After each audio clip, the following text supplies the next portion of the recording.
And while I was doing this, wanted to share that I have actually registered myself for a doctorate program in Pennsylvania.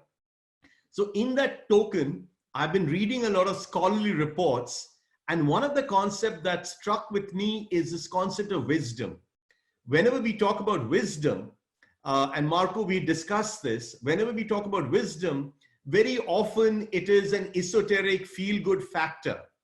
But if we were to read actually Jonas Salk, who is becoming so relevant now, considering this whole vaccination against polio was invented by him in University of Pittsburgh and Michigan, largely in their fight to polio. And in those days, polio was deemed as critical and existential a crisis as the atomic bomb. He goes on to say in the book Survival of the Wisest that wisdom is the practical value for human survival and for maintenance and enhancement of the quality of life.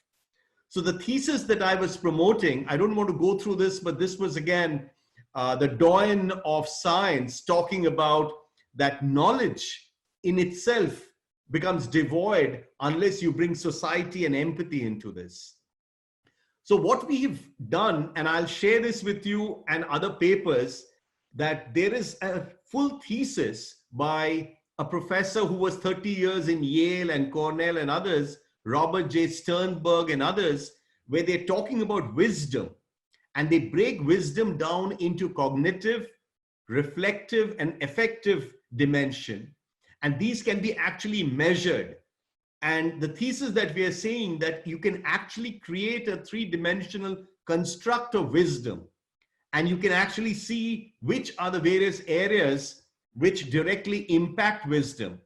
And what is interesting is suddenly purpose in life, fear of death, depression, something that we are facing on a regular basis can be incorporated in wisdom.